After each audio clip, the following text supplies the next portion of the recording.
Just into CNN, 16 Democratic members of Congress have just been arrested as part of an abortion rights protest outside of the Supreme Court.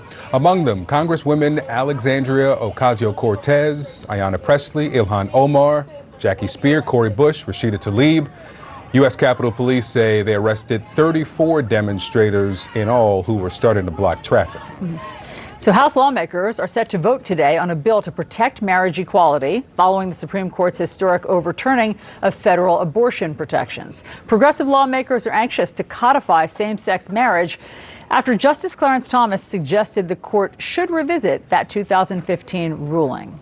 Jim Obergefell was the lead plaintiff in that case, and he's now running for Congress next month, hoping to represent his home state of Ohio.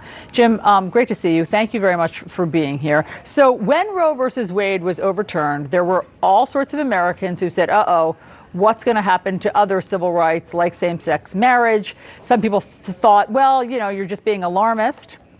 And then this week, Senator Ted Cruz confirmed that, yes, he does think the Supreme Court should revisit all sorts of other cases, particularly same-sex marriage, Obergefell case, as it's called. Here's what he said. Obergefell, like Roe versus Wade, ignored 2 centuries of our nation's history. Marriage was always an issue that was left to the states. In Obergefell, the court said, no, we know better than you guys do, and now every state must sanction and permit gay marriage. I think that decision was clearly wrong when it was decided. It was the court overreaching. Jim, what's your response to that? Well, I believe the senator is wrong in all ways. He says that marriage was always an issue that was left to the states. Well, just like Justice Thomas in his concurring opinion, he's conveniently ignoring Loving versus Virginia.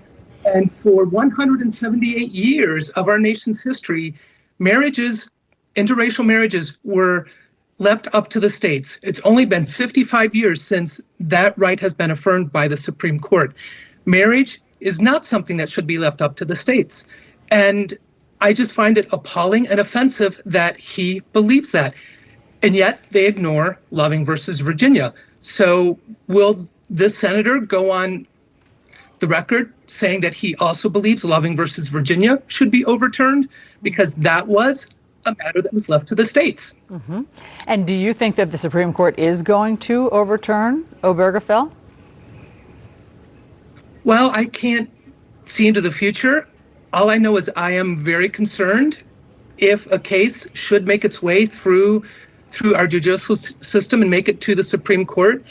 I am very concerned about what this current court would do. They have clearly stated their antipathy towards Obergefell v. Hodges. They believe that we should be trying to change hearts and minds. They believe we belong in a court of law. And I would like to just remind the senator, the Supreme Court, and everyone else who is opposed to marriage equality that the surest way to abridge the rights of a minority is to allow the majority to vote on them. So kicking us back to the states is the wrong thing for this country. And it's especially appalling coming from a party that claims that they are pro-family. How exactly is allowing... Oh, I'm sorry, Allison, go ahead. Well, I hear you, and this point has been made on our air before also, that the pro-family mantle is being claimed but challenged on various sides. But today, the Democrats in the House are trying to codify this. They're trying to offer the protection for same-sex marriage. So they are voting on the Respect for Marriage Act. Basically, they want to say no person acting under color of state law may deny marriage between 2 individuals on the basis of sex, race, ethnicity, or national origin of those individuals. So it will likely pass in the House. But do you believe that there will be 60 votes for this to pass in the Senate? You know, I haven't looked into that closely enough to really have an opinion at the moment, but I want to believe, Allison, that the senators in the United States Senate have realized, they have seen that marriages between 2 people of the same sex have not harmed any other marriage or any other person in this country. And they should stand up for and vote in support of protecting, respecting, and providing dignity to our marriages. We deserve that as citizens of the United States and as human beings.